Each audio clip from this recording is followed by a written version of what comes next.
Mute the open box here till it goes live. We are live. Jason? Hey. Oh, go ahead. How you doing, buddy? Nice to see you, Scott. Good. Little late night Sunday action. Yeah, and I'll wait for a few minutes, wait for everybody to get in here and kind of tell the story of why it's just me and you on this Sunday, St. Patrick's Day night. Yeah, I'm actually gonna pull up the video here and see who's in the chat once they pop in here. Yeah. Scott here with the Scotch Test Dummies, St. Patrick's Day, and Bart is busy. I'll tell the story here in a little bit. And I was sitting around and I was wondering what to do, and I was watching some YouTube videos, and then Jason here replied to me on one, so I sent him a message, said, "Hey, you doing anything?" In true YouTuber fashion, he said, "Absolutely not." And, that's why we're here. Yeah, I'm still recovering from yesterday's. Yesterday was my St. Patty's night, so yeah. And then I had a little sinus infection going, so I'm trying to battle that. So, but I'm a trooper. I'm coming on.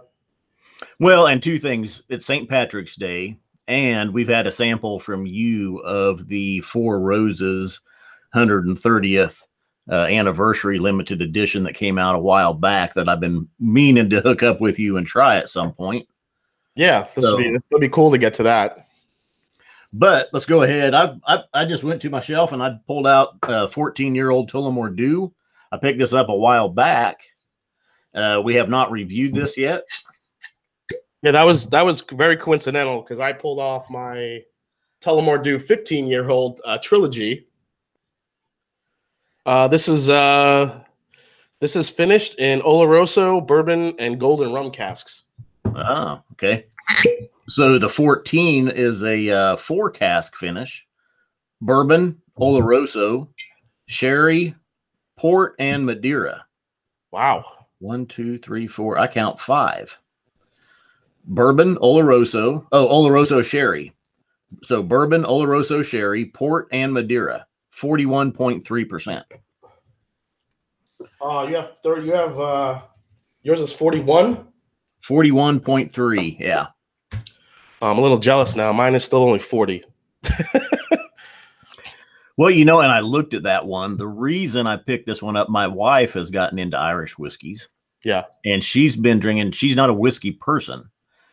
As I've sat around, though, occasionally, once in a while, I've given her my whatever I'm drinking, and I'm like, "Here, try this." And there's been a couple here and there that she's like, "Well, that's not terrible." So one night I gave her Redbreast Lustau, and she kind of has taken off from there. That one clicked the taste buds. We've gone through some different Irish whiskeys, and I was looking. She had tried one or two I have that have more of that reddish tinge from the sherry casks and the different casks that are used. And she doesn't prefer those as much as the lighter colored ones, kind of just the ex-bourbon casking. And that's why I picked up the Tullamore D.E.W 14, was really for her to try and see what she thought of it. Yeah. I think I'm partial to a little bit more of that bite in my Irish whiskey, especially on the finish. Mm-hmm. I don't like it too smooth. I mean, I know they triple distill it to give you some of that, but I like it to have a little. Not a lot of Irish whiskeys are high proof, so when you find one, the difference is amazing. Let's toast then, me and you, and to everybody that's watching. Happy St. Patrick's Day. Happy St. Patty's, everybody. Cheers. Cheers.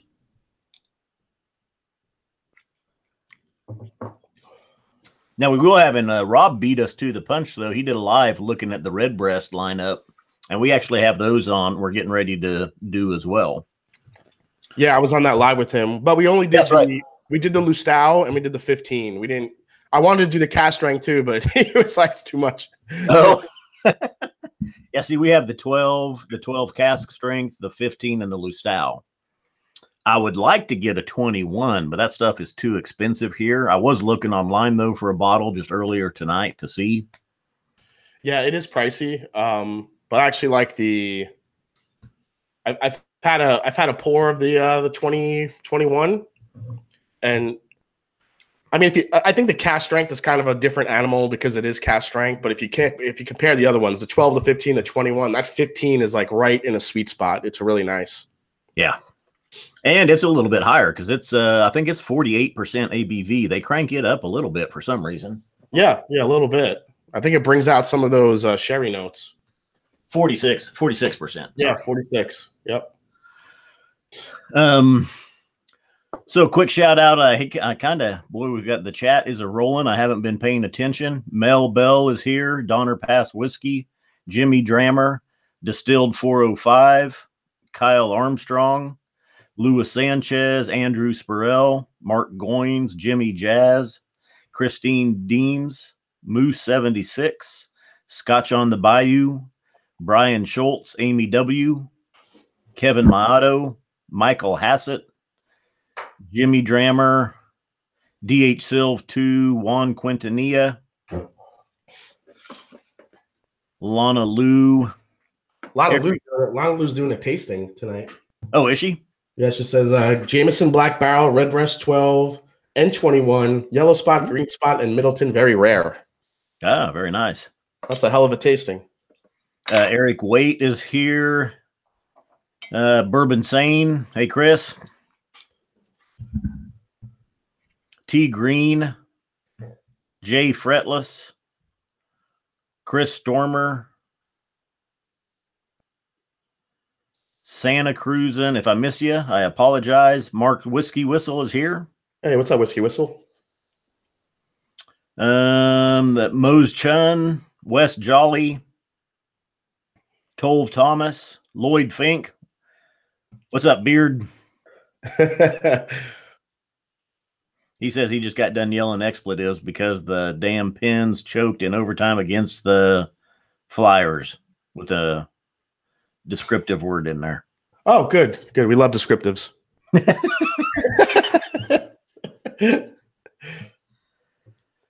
So no, the Redbreast lineup will be coming up from us. I've still got, a few Irishes as well in reserve. I picked up the newest Jameson release in their 3-batch.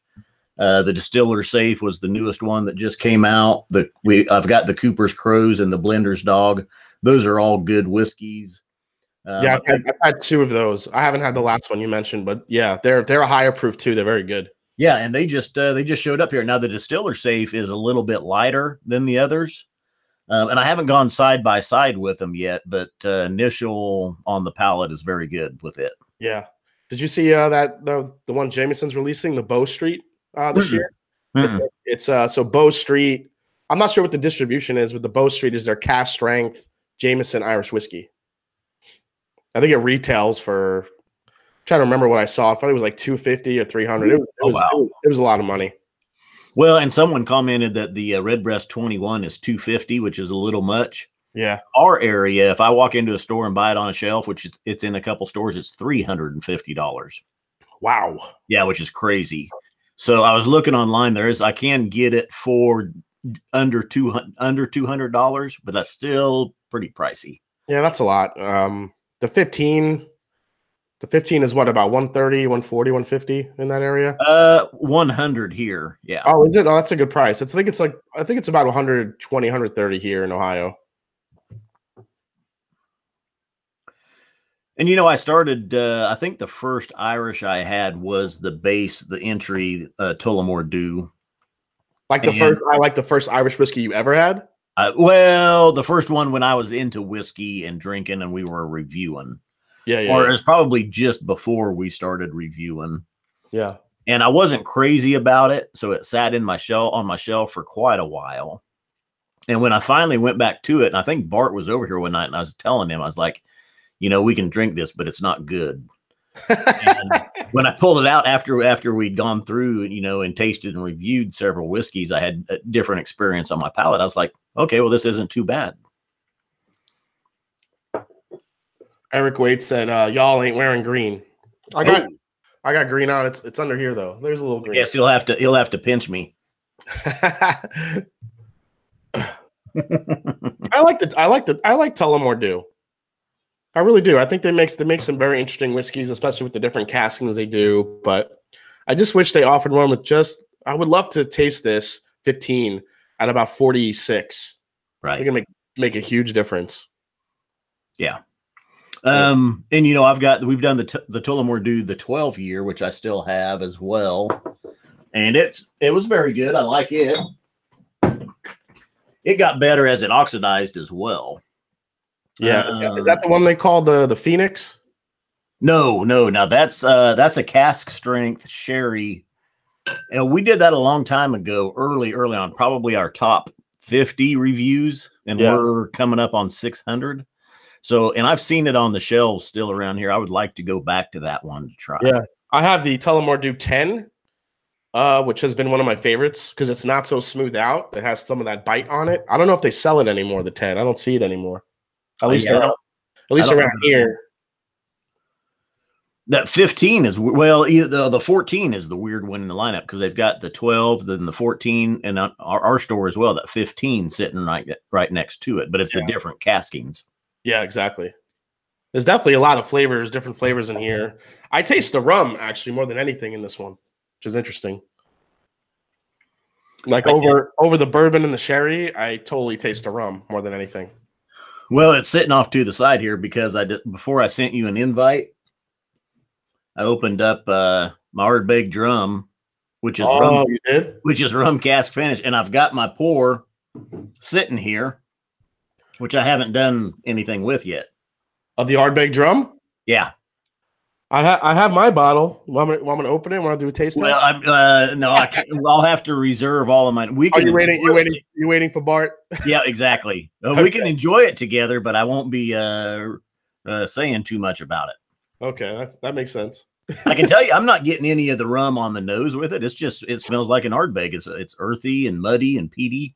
Okay. So far, anyway. Yeah, I remember what Eric said about it. Eric Waite, he reviewed it. He was saying he really, a lot of those flavors, those rum influences, you really get kind of more on the palate than the nose. We should shoot our review of it tomorrow. We'll be getting together to do some reviews. So what'd you do? What'd you do on St. Patty's Day? Absolutely nothing. Nice. There's been a couple comments about the shelves expanding, and yes, I've had to add on a third deal over here, but it allowed me to kind of separate everything and kind of spread it out a little bit. I got some more room on there. And what I also did the last week, the wife was out of town. She went down to Dallas and was seeing her family. And so I was kind of I cleaned out a bunch, like Bart. I cleaned out a bunch of boxes, bunch of tins, bunch of cans. And then I bet you I killed off 10 or 12 different bottles that only had, a couple ounces left in them. It was like bottle kill week just to help make room. Cause I'm like, there's too many. Yeah. I'm running out of room too. I had to do a couple more shelves in here. I don't have nearly as many shelves as you do, but it just keeps growing, buddy. I have shelves here in the corner, one above it. Oh yeah. And then I put more on this side with above it.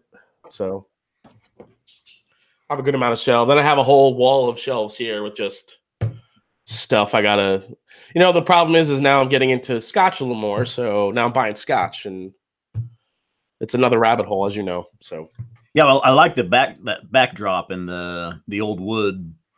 Yeah, that was just pallet wood that I sourced all over Ohio. Just people leaving pallets in like the back of their stores. I would just load my truck up with them and bring it back, take them apart, and put them on the wall. So see, I thought about when I added on this shelf here before I built it. I thought about getting just some of the faux wood from Home Depot to kind of put behind it, just to mix up the background a little bit. Yeah, I love that. My favorite shelf on there is that compass box shelf. Yes. And just because, that's mine too. Not for anything, it's just because they have the best labels in the business. So it's just a cool looking shelf. Yep. And I took my Stranger and Stranger off. It's sitting over here to go to Bart's tomorrow to film as well. So. Oh, cool.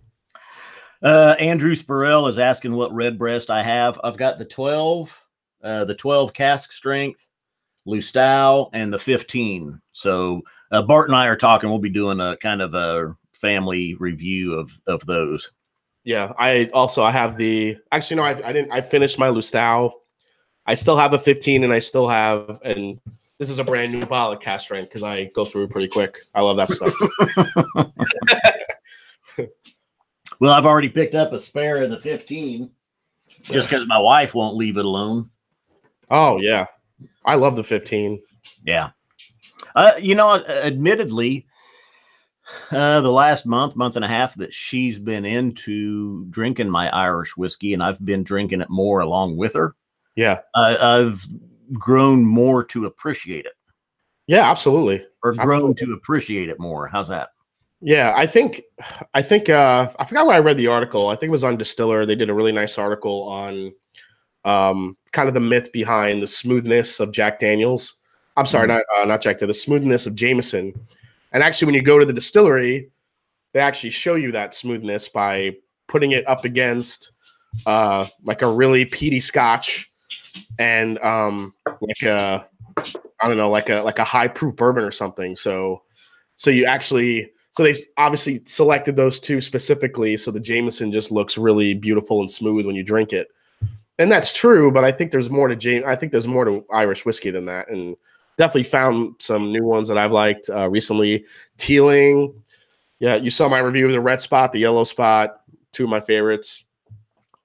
Some of the higher ABV, even some of the Bushmills that I found, some of the Powers that I recently tried was a good one too. So there are some good ones out there, and it's ones that are really affordable too. So, yes and no. I'll tell you what. Even the Redbreast line though is, I would say expensive compared. The 12-year Redbreast is $70. Oh yeah, absolutely. Which is expensive for a 12-year. Yeah. I just today though I went back and watched. We reviewed it. It's been a while. I think it was, I want to say August of 2016. So about 2.5 years ago, we reviewed Redbreast 12 and we paid $70 for it then off the shelf, and it's still $70. So it hasn't gone up. Yeah. Yeah. That's about right. And even 2.5 years ago, $70 for a 12-year was more. I mean, prices have been creeping up. Yeah. I mean, it's almost like the same things that happened to bourbon now. And I think bourbon is catching up to Scotch now with the price increases. It's crazy. Yeah, that's great. In fact, that's what Eric Waite was just talking about in his video today of Weller's. He did Weller's Special Reserve. Yeah. And he was talking about that. And I hadn't thought about that, but I think he's right. Yeah, it's used to say, oh, you drink your Scotch. You pay $60-$70 for a Scotch. Well, a new bourbon hits the market. NGP, 10-year-old, you're paying over $100 for it easily. So now some Scotches even look more budget worthy than some bourbons. It's really crazy how the pricing has kind of shifted. Real quick, Juan Quintanilla says he finds a weird taste note in the Redbreast 12 and the 15. He can't identify what it is exactly, but it's really off-putting to him. Anybody else find that weird note? Yeah, it's Redbreast pigeon poop. I think I recognize that early on with Teeling Small Batch, and one or two other Irish that we did. And I think a lot of it is the single pot still, using the malted barley and the unmalted barley. Exactly. Creates it. That's exactly what it is. Yep. Yeah. But also when they go with a sherry casking, a lot of Irish whiskeys, it turns more of a rose petal, flowery type sherry to me, which at first was off-putting to me even, but I've grown to like it. Yeah. Irish whiskey to me has always been very floral, especially as you work your way down a bottle. Very sweet, a lot of honey in there to be found. But yeah, I like that bite that you get from both the unmalted and malted barley. I think the pot still obviously plays some factor in that too. So whenever you have a pot still, anything, there's always it's just a little bit more rough around the edges, which I kind of like. Jimmy Jazz says that regular Redbreast 12 in Boston is under $50. That's outstanding. Dude, I'd buy up everything. I know that's 81 in the chat, just doing nothing on St. Paddy's Day. Thanks for hanging out, guys. Yeah, well, I figured there might be some people wanting a live stream going. Yeah. And I don't know if he's in here, but Andrew had even commented on one of our videos earlier today that we should be doing a live. I just poured a little bit more of the Tullamore D.E.W, the 14. So, in fact, I realized I hadn't even added any water to the first one. Of course, it's 41%. Yeah, but this Tullamore 15 does not need water. I always advocate, though, even if it's a 40%er, still add a drop. Yeah, I mean, try it that way. If you don't like it, always try it neat, and I always try it with a drop of water, sometimes 2 drops of water. Yeah, I've had a couple bourbons recently that actually tasted better with water. I was really surprised. I had a pick of Wild Turkey Kentucky Spirit, which is one of my favorites, and I actually wasn't digging it. You know, straight, neat. I added a couple drops of water to it, and boom, all this wonderful Wild Turkey flavor came out. So that was surprising. So it's definitely good to do. It's a good habit. Okay, yeah. So there's probably plenty of people here. So earlier today, I texted Bart. I said, "Hey, it's St. Patrick's Day. Let's go live tonight. We can do some Irish whiskey."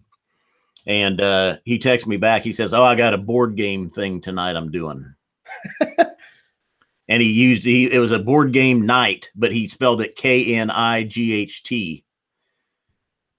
And then it replies, "Yeah, I meant to use Knight." So I replied, I'm like, nerd. So I thought, you know what?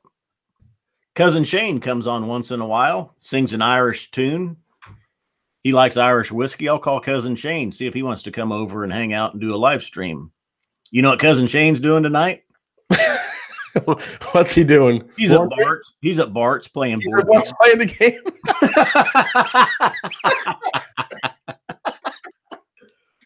Poor Scott, they left you high and dry for board games. I was like, God dang, you're my backup. You're over there supporting them. That would have been cool to have him on, sing a little song. It would have been cool, but he's playing. What is it? What are they playing? Shoots and Ladders tonight? Yeah, Monopoly or Twister. They're probably playing Twister. I don't want to. Bart's like 6'6", watching him play Twister must be very entertaining if you ever played it. He's like right hand red, and his hand goes forward, and it's like outside in the parking lot. Yeah, Matt just came in from Whiskey Crusaders. DJ Beacon has come in recently. Whiskey Ace. Yeah, what's up, Matt? Hey, Tom R's here. Oh, Tom R. I didn't see Tom. Yep, there's Tom R. Yep. Rob, Whiskey in the Six is here. Misfit Mike. I haven't seen Misfit Mike before. Yeah, that's a new name. I haven't seen that yet. So no, I was sitting around. I didn't, and I actually came down to the whiskey room, and I was just going to enjoy a couple drinks and work on a couple more bottle kills. And I was watching. Well, I was watching your Yellow Spot and Red Spot. Yeah. And I commented, and then you commented back. So I thought, well, let's see if Jason's doing anything. So out went the invite. Yeah, I mean, getting a lot of good feedback on that video. A lot of people were very interested on the comparison between the two, being that Yellow Spot is cheaper. But I mean, even now, as I sip down in the Red Spot, it's becoming like a dessert whiskey. It's so sweet. Why is it now? When it first came out, it's gotten some bad reviews. Yeah, I did see that. Why? And I think it's because of the overall sweetness. You think? I think so. It's extremely sweet, and it gets sweeter. I will say this about it: each time you open it and go back to it, it changes.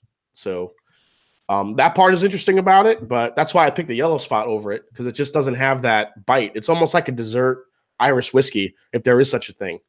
Mm-hmm. Well, and a long time ago, we did the Green Spot. We have the Yellow Spot just showed up in our area probably within the last for sure within the last 6 months. I haven't picked it up. It's $110, I think, here. But when I saw the Red Spot coming out, I kind of thought that would be a good duo to maybe hit up and see, just buy them both at the same time and try them. Kind of like what you did. Yeah. I mean, they're both the same proof. They're both finished in different types of casks. But I think the 15 years, the extra 3 years, it just really made it almost too smooth. There was no finish to it, which was just crazy. I mean, it was very sweet on the finish, but the Yellow Spot kind of keeps going and going, gives you a nice bite. but the red spot was it's just all like candy in the mouth. Really sweet. Sounds almost like the Glenmorangie, the one annual release they did. The red and white striped one. I can't think of the name of it off the top of my head. Oh yeah. I know what you're talking about. It's really sweet. It's really sugary though. But what was the red? What'd you pay for the red spot? $130. 130. That was with tax. It was 120 something, and then 130 with the tax about. So it wasn't bad. But the yellow spot's only about $20 cheaper, at least here. It's 110, and I like it better. I really do. So. And the green spot, I didn't feel like I needed to throw in there because, the green spot's kind of a favorite. I just wanted to. The yellow and the red are both finished in very unique, different types of casks, and they have different ages. So I thought putting them two head to head would be interesting. Yeah. Yeah. Good call. Good call. So what do you got coming up as far as reviews besides the Irish whiskeys? Like I say, the drum, Stranger and Stranger. I did pick up a while back the, I don't know if you've seen it, the Chivas Regal Mizunara cask. Oh, yeah. I heard about that one. Yeah. Bourbons were kind of slim right now, so Bart's got several over at his house. Other than that, we'll look at the Redbreast rundown and about it on the plate anyway. Yeah, nothing really new coming out bourbon wise. There have been a few new MGP releases, under different labels, but I'm waiting to get the new Booker's. Teresa's batch supposed to hit soon. So I'd love to review that. Always loving a good good Booker's. I got recently, where is it? Is it up here? Well, yeah, the Ardbeg drum I'm going to do. I have the new Bullet 12-year going to be reviewing. Okay. I've seen pictures of that one. Yeah, the new Bullet 12-year rye. The Iron Root Harbinger, which I finally got a bottle of. I love that bottle. It's beautiful. And the Elijah Craig Barrel Proof A119. See, we haven't seen the new ECBPs yet, but on the Iron Root, the bottle is beautiful. Are you talking just the bottle or the whiskey as well? I've had a sample of the Iron Root Harbinger. I think it's amazing. It's really good stuff. Probably between that and Balcones, it's probably more along the line of my favorite Irish whiskey. But I love the bottle. Just a beautiful bottle. And is that the bourbon or is that the corn whiskey? That's the bourbon. Yeah, this is the bourbon. This is the bourbon whiskey. I have a yellow rose, the corn whiskey that I have yet to get to as well. I'm going to start doing a good amount of Texas stuff, probably starting in April. I have a whole taster's pack of Balcones. I just got the new, Balcones. I have to say it right. I just got the new Balcones pot still bourbon. So I'm going to be doing that for review. So I got some cool stuff in the works. Once I finish out my March Madness, my bracket challenge. Oh yeah, that's going good for you too. Yeah, it's been good. I wanted to shoot one tonight, but because I was battling my sinus infection here, just wouldn't have been. I could taste everything, but smelling is a little bit tough. So I'm going to wait until I'm a little bit better, hopefully the next couple of days, and then get bracket 4 out. Then it goes down to the Elite 8. And then we get into the champion, the final 4. So that should be fun. Does your new ECBP, does it still have the 12-year age statement on the side? Yes, it does. All right, good. Yeah, still on the side. PC load letter. Have not seen you before. He's asking about the Slane triple cask. I just bought, actually, my wife picked that one up for me. She was in the store, so she's into Irish whiskeys. That's pretty good stuff. I've had it before. I went through a bottle of that pretty quick. It's good. I mean, I forgot what's the proof on that again? Probably 40. Yeah, 40%. Yeah, it's super sweet and smooth. I think it's pretty price wise. It's pretty reasonable. I think it's only like $30, maybe 35 in our area. Yeah. So I mean, for the price point, it's good. Oh, and party source review. Hey, thanks, Jo. Appreciate that. Yeah, Misfit Mike said he loves the UCB A119. Yeah, I had a sample of it on a live stream with Brian Hara. He wrote Bourbon Justice, really interesting book. And that was the best A batch I've had in the last 2 years. It was a really, really? Yeah. The A batch tends to be on the sweeter side, and the B usually comes in a good amount of oak and sweetness, and then the C batch is like everything amped up. At least the last 2 years, but this year that A is really, really good. Wonder, do you think that those 12-year casks are they letting them age for 3 more months and then 6 more months and releasing them? Or I don't know. Maybe that could be it. Because I mean, C. What are you doing, Bubba? It's my dog. Say hi. Say hi. Yeah. That's boss. Hey, boss. Yeah, I don't know. It's you would think that it does, that might be the pattern, but I don't know, because this year's A was really delicious. It had a really great balance. It wasn't overly sweet, so I love, between those three and the Booker's Fuller that always come out, it's like you have to buy them because they're all different. Actually, I haven't picked up a Booker's for a while, and I know the Kitchen Table got good reviews last year. Yeah, Kitchen Table was my number 5 bourbon of the year. And there's still a bottle sitting in our liquor store, which I haven't picked up. Every time I go in there, I debate it, but something else seems to bump it. Yeah, it's because, what's weird about the Bookers, at least around here, it's like once they come in and they get bought up pretty quick, then you never see them.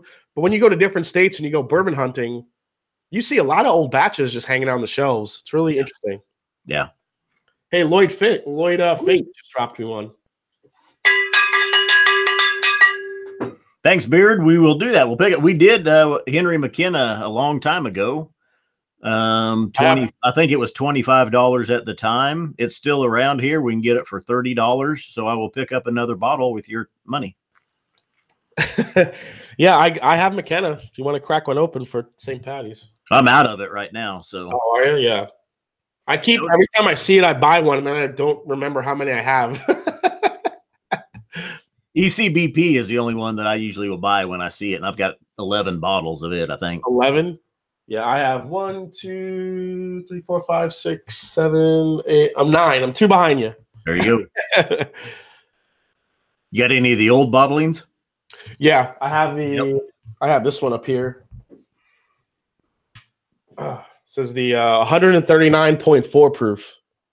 Woo! Bottle of Wow. Oh, that's the 69.7. That was the first one we had. That's right. That was one of those sealed. I got one of those sealed left, and I've got 3 of the 68%ers. Yeah. Yeah, I really do like the older ones a little bit, but last year's C batch was still stellar, but this 139.4 was absolutely delicious. What's great about these is you just pour a little bit and just. Oh, I know. It just goes so far. Unless you chug it like you during your recycled review episode. Yeah. Bourbon Junkies, $5. Love those guys. Those guys do a good job. If you don't watch the Bourbon Junkies on YouTube, give their channel a look-see. Yeah. I've been talking to those guys. They do a lot of great stuff. Yeah. Yeah, I love the Bourbon Junkies. They get a lot of good bottles too. Yeah, they do. Yeah. So he says, hello, gents. Awesome to see the collaboration. Just finishing up a pour of Old Forester rye. Cheers, boys. We haven't seen the Old Forester rye here yet. Oh, really? Yeah. Have you had it yet? No. Okay. I hear it's worth it. I hear it's good. Absolutely. I think you really like it. I actually even like it. I did a review and I actually did a cocktail matchup because Rittenhouse rye is like my favorite go-to rye. So I did a back and forth comparison, but the Old Forester rye, I think you're going to really like it because it's more malt. It's more malted barley. It's got a really interesting mash bill. It's more rye than the second dominant grain is barley, and then the small grain is corn. So really interesting. I don't find myself going to my ryes that often. Yeah. When I do, I have a hard time not going with my Michter's Barrel Proof or my Michter's Toasted Barrel. And I hate to drink those up because I've had those bottles for a while and you just don't ever see them. Midwinter Night's Dram I like, and the rest kind of I'm not a rye person for some reason. Is it the dill note? No, I mean I like them, and when we review them, I like them, and I like I can recognize the good ones. But when I'm sitting around here with all these bottles behind me, I don't go to my ryes very often. Yeah, they seem to get bumped for just about everything else. Unfortunately. No, me too. I mean, I don't really go there. I have to really be in the mood for rye, but I do. I love ryes and cocktails. So when I'm drinking a rye, that's what I normally will go to. The only one that I go to back a good amount of time for a good rye is my Pikesville. That one I'll go to and just sip. Yeah, the Pikesville is good too. But yeah, I'm just looking at my rye sitting over there, and I even had a bottle. I got one bottle a couple years ago of the BTAC Thomas H. Handy Sazerac rye. Oh, yeah. And we reviewed it, and I had a couple drams out of it, and I actually got a message from a guy that wanted to trade me for my open bottle. So, yeah. I traded. I was like, okay. Yeah, yeah. I mean, it depends on the rye, too. I mean, you have, like Pikesville, we say is a rye, but it's barely a rye. It's like 51%, and then it could come off as a bourbon to some people. It's not like Lot 40 cast strength or Lot 40 where that is like 100% rye. That's really that is a good one. Lot 40 cast strength. They got a good thing going there. Yeah, that's an amazing model. I wish it was here in the States. Booker's rye was the absolute best rye I've ever had. Yeah, me too. I still dream about owning a bottle of that, but I've got about an ounce left of it that I'm saving for something. I don't blame you. Thanks, Eric. The Splendiferous Dram is tuning in as well. Oh, cool. Kenneth Canelti is here. Yeah, but have you James Pepper 1776 barrel proof? Have you had it? No, but I remember you saying like that's different. It is. That was really good. It's a young rye. It is a slap in the face rye. If you want to know what rye is, I've had the regular James Pepper rye, but not the barrel proof. Yeah, and maybe I haven't had it. Maybe it is as well. I had a buddy of mine describe it as getting smacked in the face with a pickle. Yeah. Is that about right? Yeah. But like the Pikesville and the Mictors, those they've been aged longer and they pick up more of that wood character and almost become more bourbon-like. That's what I like those. So, trying to think here if there's any other. The Wilderness Trail rye is really good. I don't know if that's come to Kansas yet.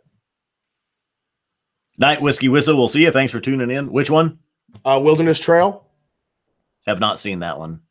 Yeah, those guys are doing some amazing stuff. I'm hoping to get down there at some point, do an interview. Yeah, I like those guys a lot. But they have a rye that's actually really good, 100 proof, good flavor. Let's move over. I'm going to pour a little bit of your Booker's 4 Roses 130th anniversary. Oh, yeah. I only had a tiny bit left, so. For those tuning in late, Bart had a board game event tonight and couldn't attend. So I was sitting around wondering what to do, and Jason was replying to comments that I was commenting on, and I said, let's do a live stream. And Whiskey Crusaders. Thank you, Matt. Thanks, Matt. Appreciate that, buddy. Scott and Jason, great to see you guys tonight. Cheers to Booker's Rye. Too bad Bart is playing board games tonight. Matt got to try my Booker's Rye in Austin, where we first met. Oh, that's cool. I don't know if he's had it since. I want a sample of Booker's Rye off of Jeremy, Sipper Social Club. I still have my bottle in the wood box. I don't know why, but I don't feel like getting rid of it. No, I would keep that box. Wouldn't get rid of that. And Tom R. is correct. Bart is chairman of the board. Does he ever tell you what game he's playing? Oh, dude, no. It's just unbelievable. He wouldn't. It would be like if you didn't drink whiskey and I told you what whiskey I was drinking. Woo! Oh, man, that nose. So I got my coin here, coin 320. I got 54. Nice. All right. Oh yeah, the nose on this is incredible. So I waited online overnight to get this bottle down at Four Roses. I was Kyle from Bourbon Blind. Yeah. So I met him and his wife down there. We just knew each other from the channels, and told him I was going to be down there waiting online, and we met up, and he's like, yeah, let's meet up. We could go and hang out and wait online. And at the time, they had the Four Roses. The strike was going on, so they weren't letting anyone on the property. So we were literally like lined up on someone's like next door front lawn. It was very weird. But we were like number 1 through 5 online. It was crazy. So it was a lot of fun. Man, I'm just the thing is though, this is a little bit different for a bourbon. You've got your cinnamons. Yeah. So there's a distinct flavor note that I get on this. I'm wondering if you're going to get it. Well, I'm just thinking because it is strong. It's higher ABV. Yeah. So this comes in at this is 54.2%. That's 108.4. Little bit of the rye on the nose, not much, just a faint hint. Yeah, Four Roses is one of those bourbons I've been getting for some reason now that I've been doing a lot of blind tests. I get more of a rye, like pickle dill note on Four Roses lately. And I don't know if that's just because I'm comparing it to all the others, but I'm getting it more on the Four Roses now than ever before, which I think is interesting. But like you said, on this one, I didn't get it as much. Yeah. What's really sweet, though, too. Super sweet. I'm just trying to place some of the notes because it is a little bit different than a standard bourbon. Yep. It almost smells finished, doesn't it? Yeah. Okay. There you go. Yeah. Yep. I like it. It's got a great nose. I'm going to go in and take a little sip. Yeah, go for it, man. Cheers.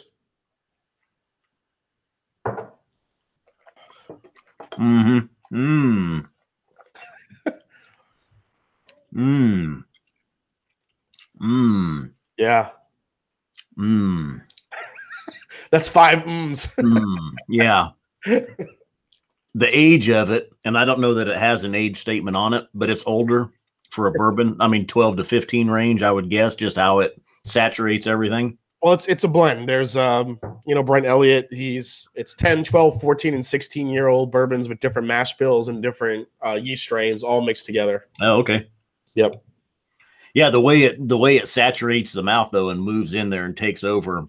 Oh, my God. It coats the palate amazingly. So yeah. The note I always get on this, especially on the nose, I get like an apricot cobbler or like a peach pie type note to it. Mm. That's the sweet note that hits me for some reason with this. So I like that a lot. Tom R says the bottle of That's right. I got 2 of them. The bottle of wow versus the bottle of No, there's rye in there. It's on the palate, but it's light. A little bit of orange zest, a little bit of rye spice, a little bit of dill, cinnamons. I think there is an OESK in here, which is the higher rye. So that will normally give you that dill kick. Mm-hmm. And I think it actually might be the oldest whiskey in here. I think the OESK is the 16. I don't remember. Yeah, this thing has crazy amount of recipes in it. It was like a crazy blending. So your bottle's about gone, it looks like.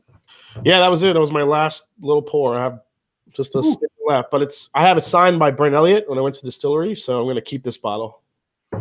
We never even saw that here, so. Yeah. Oh, really? Never came? Mm-mm.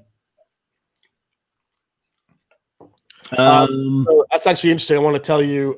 So Ohio is going to have a state lottery. So I'm going to pitch this question to you because if it was you, I'm wondering what you would do. So Ohio's having a statewide lottery for 2 Buffalo Trace products that already came out. I don't know how many bottles Ohio has, but it's a statewide lottery. You could go in on them. It's for the 1994 OFC vintage with the big wood box, the Old Fire Copper Distillery bottle with the big OFC on the front. and also the Eagle or the Double Eagle very, very rare. You know, for like, but both bottles are like $2,000, $2,500 at retail. So if it was you, would you go in on that, or maybe try to find people to split the bottle with you? Well, that's a lot of money. That's a lot of money. That's a moral dilemma there. Yeah. I would hate to spend $2,000 like for the Eagle Rare, which I know is the MSRP. Yep. And open it and drink it because it's not going to be worth $2,000. Absolutely, I totally agree with you. I think if you buy that, you are buying it to save it, to down the road maybe trade it for other whiskeys or sell it or something like that. But that's what I think is going to happen. I think whoever wins these whiskeys is going to go right in the secondary because they're going for about $7,000-8,000 on the secondary. It's crazy. Ooh. Yep. And if I bought it, there's no way the wife could know I bought it. That's being buried in the backyard somewhere. I would have to, I don't know, there's car repair bills or something. I don't know. Yeah, there's no way. I don't even want to do it because I feel like because I don't want to pay that money. If I do enter it, somehow that will be the one that I get picked. I haven't gotten picked for any of the BTAC. I haven't gotten picked for any of the Pappy. I didn't get picked for any of all the other lotteries I did. But that one, watch, I'll enter and somehow I'll win that one. Lana Lou told me good luck with that. Exactly. Just saw that. Yeah, I mean, it would be only, I think only if you have the $2,000 laying around. That's an investment bottle. Or you go in with three buddies, there's four of you, it's $500 a piece, and you drink the hell out of it. Yeah, I don't know. I'm actually more interested in the OFC over the Eagle Rare. But I feel like, is that just older age, like Colonel Taylor? Like, what the hell is that? Eric, wait. I know.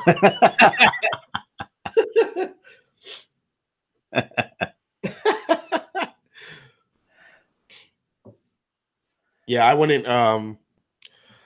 They had a lottery actually a couple weeks ago for the Weller CYPB. I didn't go just because I had it, and it wasn't worth standing outside in the cold to try to get that bottle. So yeah, that's one I've never seen as well, and I just saw. I've seen it on the secondary market as well, but somebody had posted a picture on Instagram on a shelf somewhere. I think the store had it for $650. Wow! And I know that's crazy. I mean, there is no way that whiskey is worth $650. Anybody that buys that and opens it and drinks it has to be disappointed. I would hope so. What was retail on that? $59? Yeah, it was like $40-50. And it's a $50 whiskey. It's a wheated whiskey. And I have to question Weller's. I'm sorry, Weller's, but I have to question your marketing on that and how you created this bourbon that everybody voted on and created. And in what they say the age is 9 years on it. Yeah. I don't know who picked 9, but yeah, it's 9 years old. I mean, did they start this project 9 years ago? No. To get the mash bill and the area of the warehouse it was aged in and the barrels that were used. I don't know. Hey, look, if we know that there's one thing that Buffalo Trace is good at, it's marketing. So they're like, hey, we took all of your crowdsourced information and we made this amazing bourbon just for you, which is, it's BS. Yeah, exactly. And the same with Weller's. Now I've seen Weller's online in places for the special reserve for $99. Yeah. And antique for $150. Yeah, which is ridiculous. Yeah. Luckily, I can still get half gallons of Weller Special Reserve here for $33. Yeah, I get Weller Special Reserve and Weller Antique coming to Ohio weekly, and you could get them for the low price of the green label is about $24, and the red label is still about $30. So the price hasn't gone up yet. So I grab the Red Label is still my favorite out of the three. It really is. It is. Yeah, it's good. I've got a couple bottles of it. Matter of fact, now, and the thing is, the Buffalo Trace actually raised the MSRP on it though too. Yeah. I think that almost doubled it to $50-some. Bourbon Junkies is asking, what are you guys' thoughts on the new Weller Full Proof possibly being special reserve at barrel entry proof? I'd love to try it, but I'm not gonna camp out for it. I'm not gonna pay $300 for it. Yeah, if I get a bottle, I get a bottle. Yeah, yeah. It's going to be one of those. It's going to be. They are already projecting it'll go on the secondary between $600 and $800 for a bottle. I mean, there's no way it's worth that much. I mean, people don't realize. People forget that when Weller was first created, it was created as a budget whiskey. Yeah, it's true. Yep. You know, but people act like it's, you know, they want to put it on a pedestal because it's, you know, Pappy juice. So it's just different barrel management, different locations in the warehouse, but you know, it's just not, it's not what it's, I mean, it's a damn good dram for the price if you get it for that much. Yeah. And unfortunately in Kansas, liquor stores have started to pick up on secondary pricing, and they've started checking, even ours has started checking that and wanting to sell stuff at secondary pricing. So it's not, I think Ohio is one though that they have to, can't they only sell at retail? Yeah, but the state sets the price. So some stuff, most of the stuff is a good price. Some stuff is a little bit higher than other places. Good example is I just recently got in the Old Putney Scotch 17. And that's $117, $120 here in Ohio, but I found it in Kentucky for like $80. Yeah. So some stuff there's a disparity, but the, you know, the bourbon prices are pretty good. Have you seen the price increase for Big Dog, the 10-year? No. Yeah, so I don't know if I've even seen Big Dog. What's that? Where is it? Let me grab it. I have it somewhere. Am I saying it right? Is it Big Dog or is it something else? Oh, there it is. Let me grab it. Hold on. Superman Low is asking favorite 12-year sherry bomb. So a sherry bomb, something exclusively matured in sherry. My favorite 12-year is still Macallan 12-year. If you've had it, you want to try something different, Glendronach 12 is exclusively matured in sherry casks. I'm sorry, it's Bird Dog, not Big Dog. Oh, okay, Bird. Yeah. All right, I'm on a lot of meds. I didn't remember. That's close. Big Dog, Bird Dog. So this was a $23 bottle up until about 4 months ago. Now it's shot up to $60. Woo! Isn't that crazy? Apparently, they're trying to make themselves come off as a more premium whiskey, and they're trying to compete with the other bottles that are 10 years old that are at that price range. So it's even affecting the price increases are affecting the budget good whiskeys that you can get. I mean, Bird Dog 10 is not by any means a amazing bourbon, but for the price for a 10-year bourbon, it was pretty damn good. You know? So, but now being at, you know, $50, $60, like hell no. As I'm sitting here sipping on the 130th anniversary, I'm wondering if Elijah Craig Barrel Proof is still better. It is good. This is good. It's a little bit sweeter, a little bit more of the rye is coming out. Yeah, it's still good. It's aged, but I think the ECBP might beat it. Oh yeah, I put ECBP ahead of this in my top 5 for the year. Yep. This was number 3, and the ECB C918 was number 2.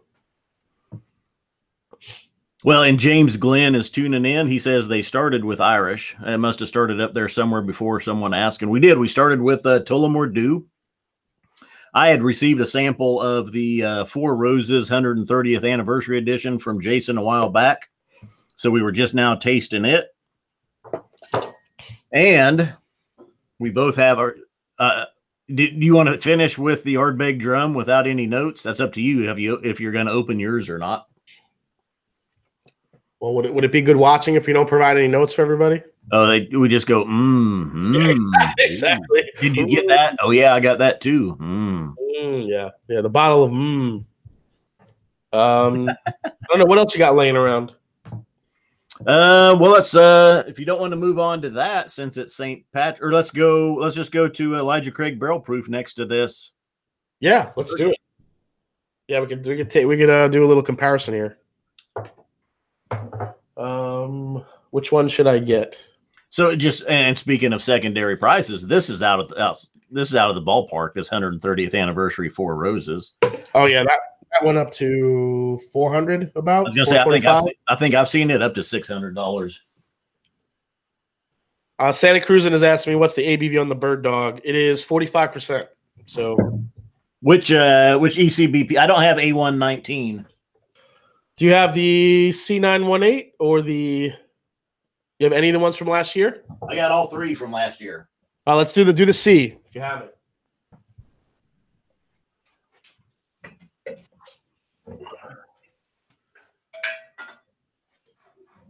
I gotta sort through mine.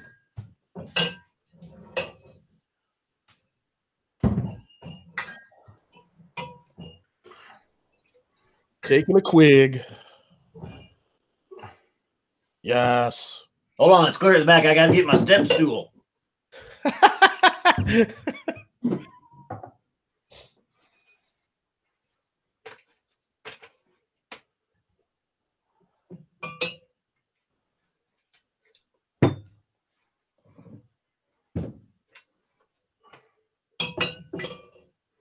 See, just when Bart would come in handy. Where's Bart when I need him? Yeah, seriously, you'll just stand up and just go reach back there. All right, Elijah Craig Barrel Proof.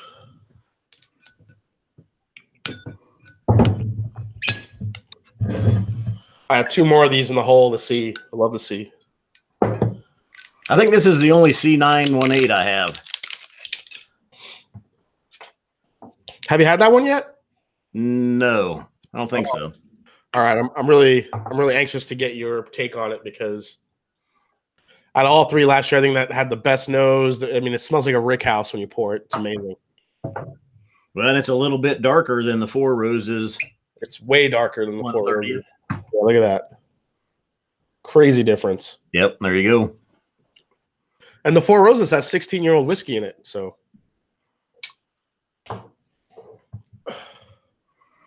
Elijah Craig Barrel Proof is just, I mean, it's kind of the standard, I think, of what we compare bourbons to now, don't we?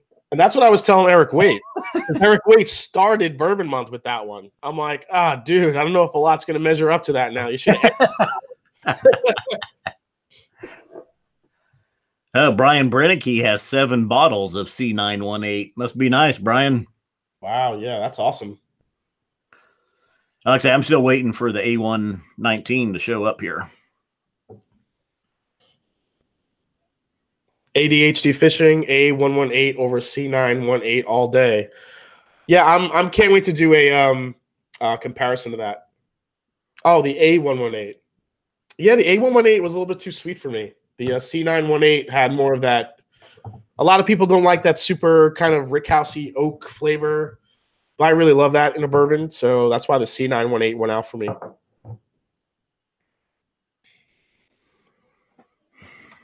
I have both. I'll have to go side by side at some point, or do all 3 of them from last year. Yeah, on the nose, the Four Roses now next to this comes off as candy. Yeah, it really did. As it sat and I sipped on it, just got lighter. It got a little bit more rye. Yeah, really sweet.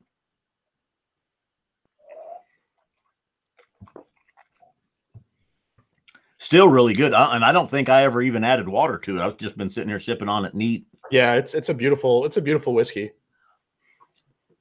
Floral. I'm getting a lot of floral notes now.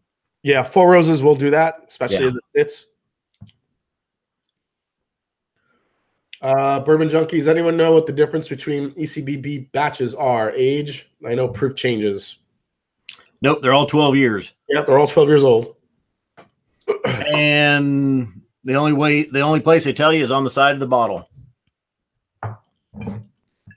If it'll focus right there at the top. Elijah Craig, 12 years old.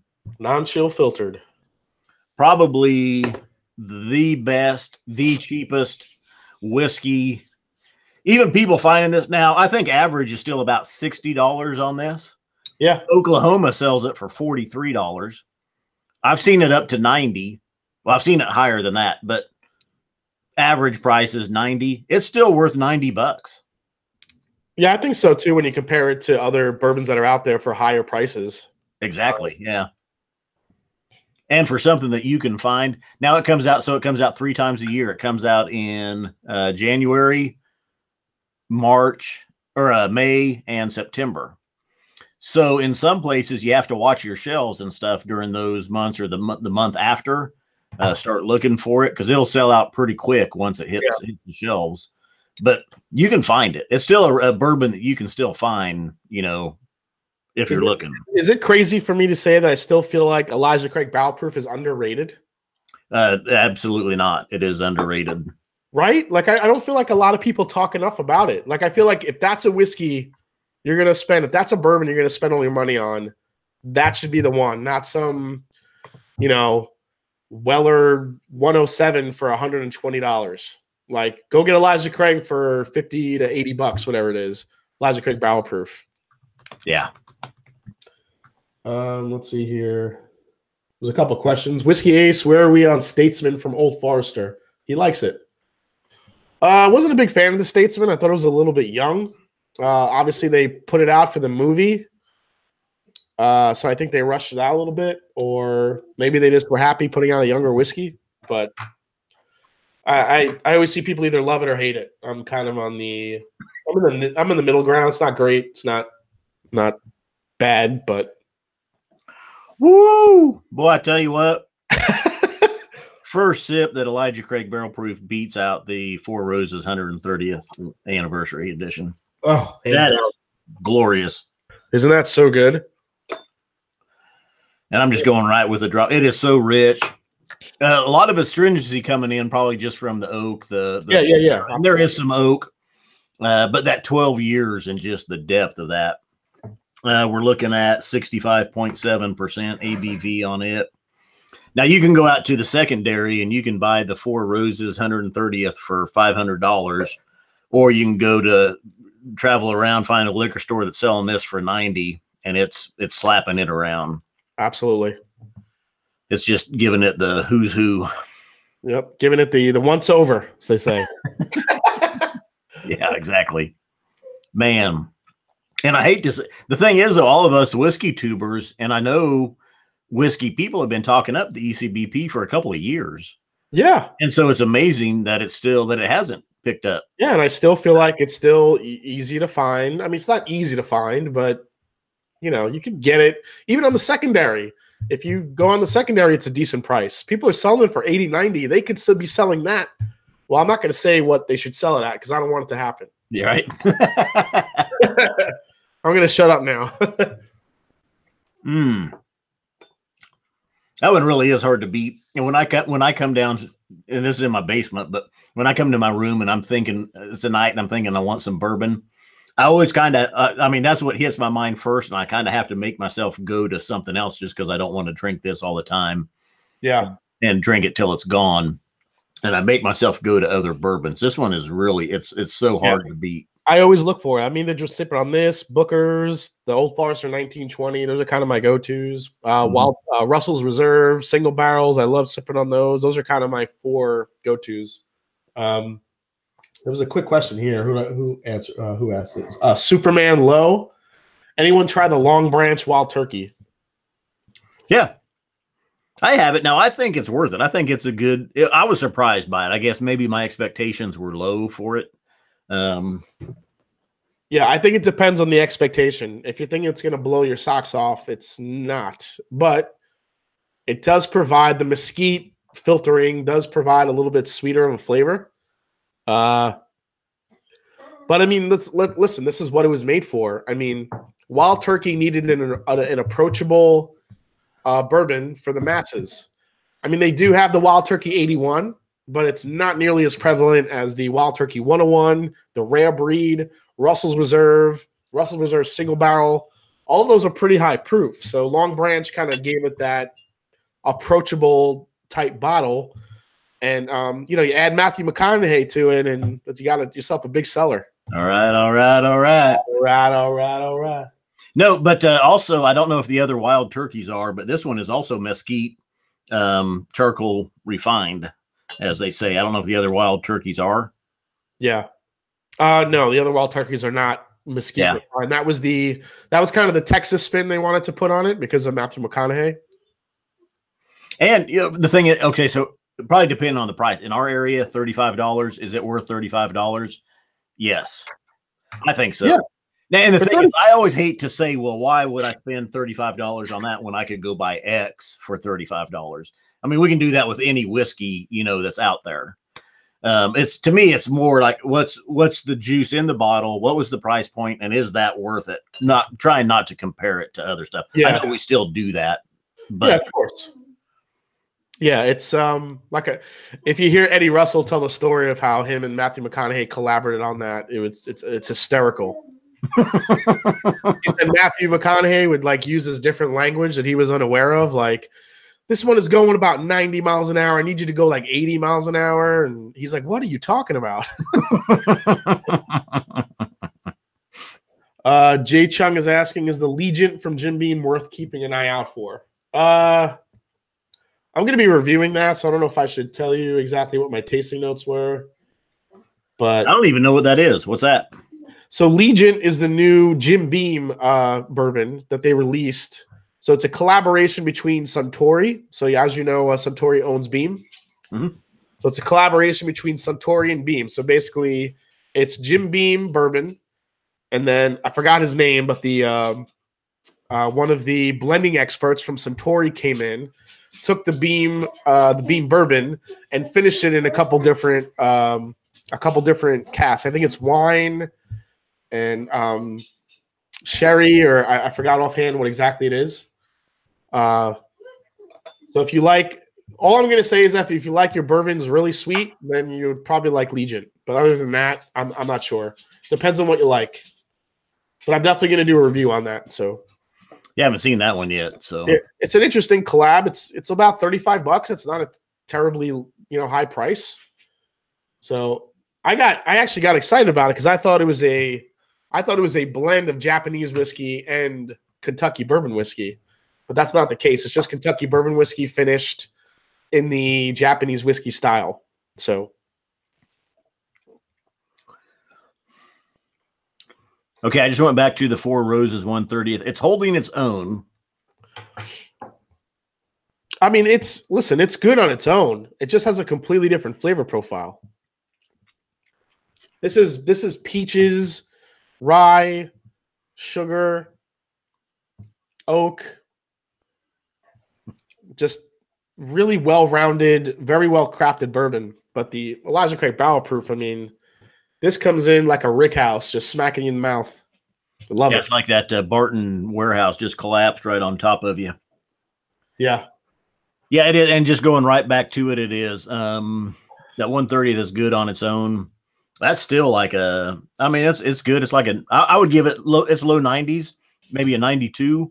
Yeah. In that range on the 130th, but this Elijah Craig is a 93, 94. I mean, it's just a couple notches ahead of it. Yeah, absolutely. Most Chun, has the Old Forester birthday bourbon been released this year? No, it has not. Not yet. That usually won't happen until about September-ish, Mose. So you got some time.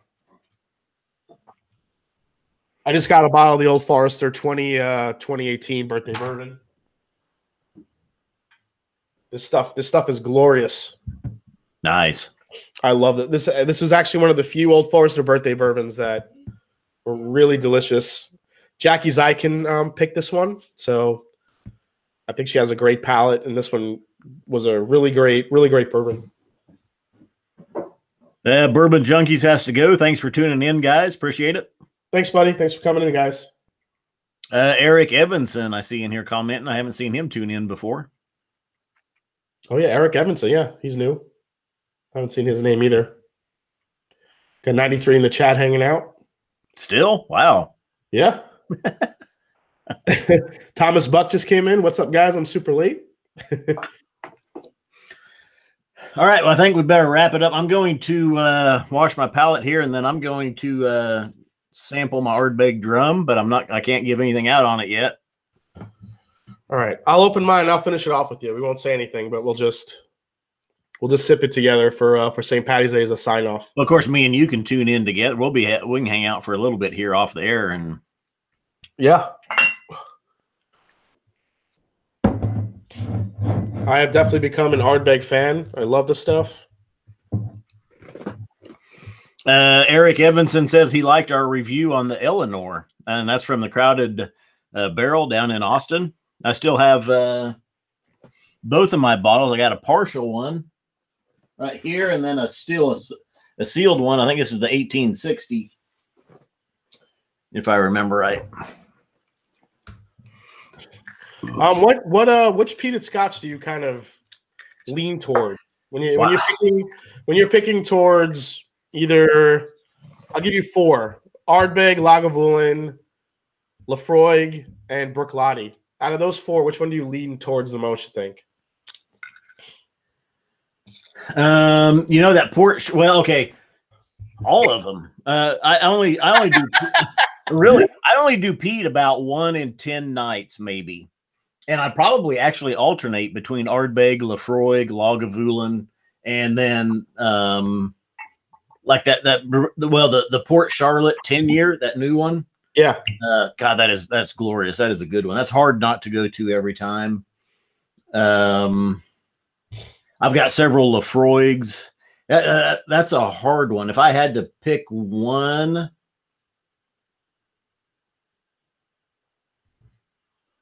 I don't know. That's tough. Yeah. I'm just asking if there's a certain style of peat or smoke that you find that you like over the others. The Ardbeg, I would tell you I like extra caskings or good bourbon caskings with the peat, like the Lagavulin 12-year 2017 edition. Yeah. The Octomore editions, some of them are outstanding. And even the Port Charlotte 10-year has had some wine casking on it. Yeah, I had a sample of the Port Charlotte MC01 finished in Marsala cask. Ooh.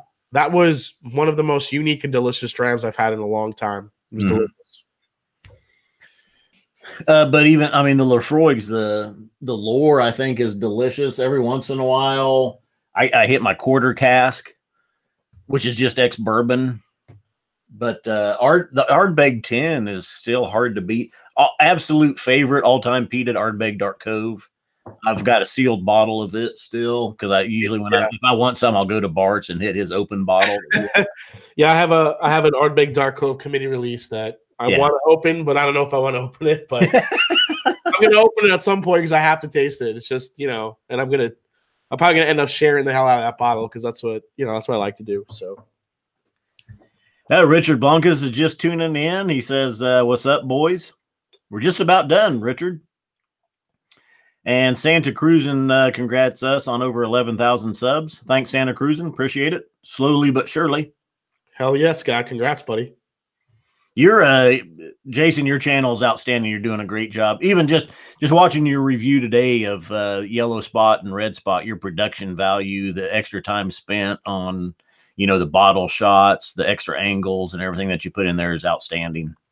Oh, thanks, Scott. I appreciate that. Yeah, I like doing all that stuff, just more interesting for the viewer. So can only watch my waving hands talk about the whiskey so much.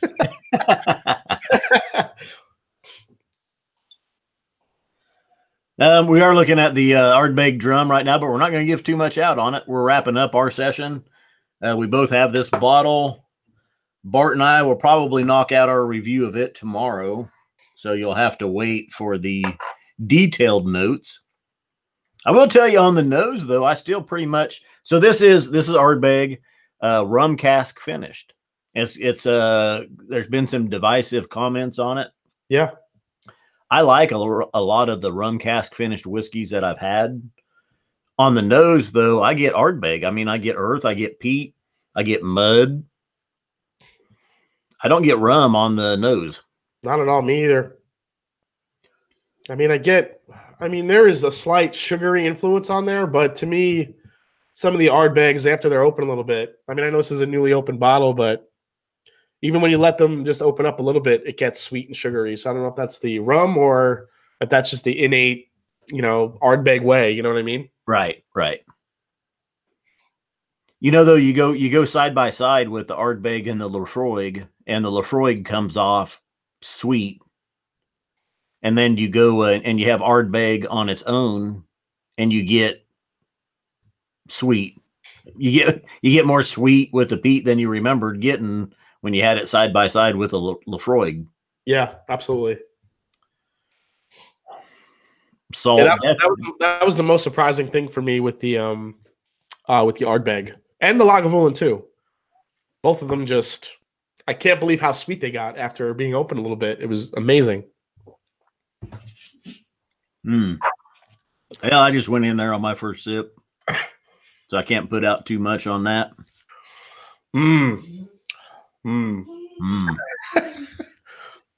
I'll give it 3 right now. Yeah, you have to wait for our review for more detailed information on the Ardbeg.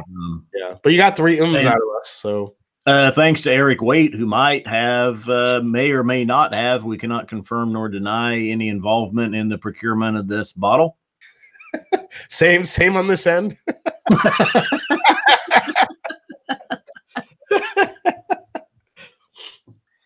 If any said interaction or involvement in the possible or said procurement of this bottle occurred on Eric's end, we would like to thank him.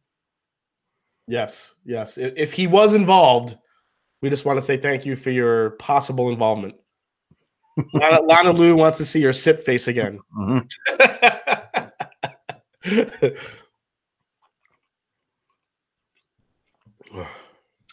Oh, all right. Well, second sip was different. Let's take it. We'll take it to the private side there, Jason. And thanks to everybody that tuned in. Appreciate it. Yep. Impromptu, unannounced St. Patrick's Day Sunday night live stream. Jason, I'm sure most know, but go ahead and put out your channel information, where to find you, Instagram, Twitter, all that. Yeah, guys, you could, if you haven't yet, find me at the Mash and Drum on YouTube. On Instagram, I'm also the Mash and Drum, and on Twitter, I'm at the Mash ND. You can find me there. I do mostly a lot of bourbons, but definitely getting more into Scotch lately. Some ryes. Tune in for the rest of this month. I am doing my 16 bracket bourbon challenge to find the best bourbon between $20 and $30. It's been a really fun series to film. I was going to release bracket 4 tomorrow, but I'm a little under the weather, so I can't really smell or taste anything too accurate at right now. So probably the next few days I'll release bracket 4. Then I'm going to get into the Elite 8, and then eventually the Final 4, finishing out March. So it should be a lot of fun. All right. Sounds good. Jason, thanks for joining me on short notice. Thanks for the sample of the Four Roses 130th anniversary limited edition. Anytime. Glad you enjoyed it, man. All right. And signing off, as Bart would say, Scotch it, you Scotch gods. Cilantro. Dummies.